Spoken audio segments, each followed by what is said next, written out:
Breaking news today. Private Army history after Yevgeny Progozhin's death in a plane crash.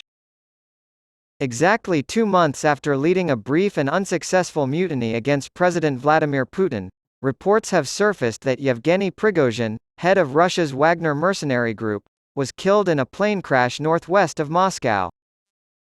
Wednesday night's crash of a plane traveling from Moscow to St. Petersburg occurred near the village of Kuzhinkino, northwest of Moscow. Intelligence agencies in the West suspect Putin may have played a role in shooting down the plane. The Wagner Group's involvement in Russia's illegal invasion of Ukraine has brought it the most notoriety, but the private army, which Prigozhin said initially numbered 25,000 strong, has been active since at least 2014. Prigozhin's aborted mutiny in June sent shockwaves through Russia. Here, The Independent examines Wagner's international involvement, including its timing in Ukraine.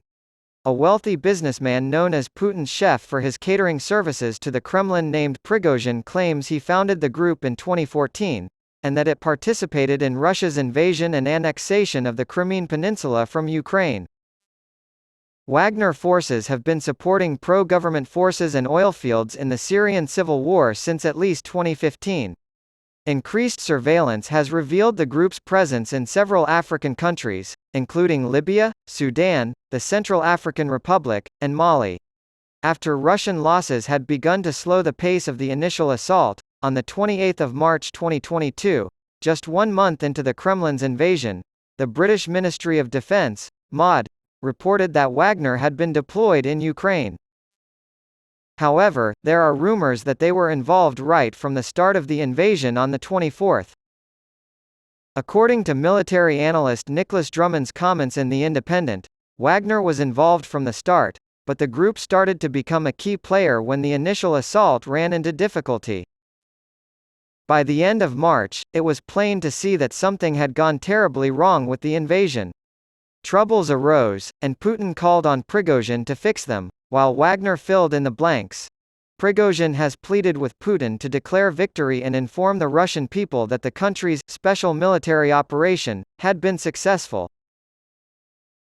He said Russia had taken a fat chunk of Ukrainian territory and that defending what they already have would be the best course of action for their armed forces, which have taken heavy casualties. It was the first time a major player in the conflict had publicly urged the Kremlin to end hostilities, and his comments came in the form of a long, rambling statement posted online. Over the course of the next few months, and reportedly up until the weeks before his death, he would frequently complain about the loss of troops and criticize the Kremlin's war strategy. Prigozhin lashes out at senior military officials on May 4. After Russia's devastating defeat at Bakhmut, Prigozhin unleashes a scathing attack on the country's top military brass. Blamed the Kremlin in an expletive-filled video shot in a field full of bodies. "Today, we lost some Wagner lads. As he says, the blood is still fresh." He points to a pile of roughly 36 bodies he claims to be Wagner fighters. "Volunteers are giving their lives for your comfort in the boardroom.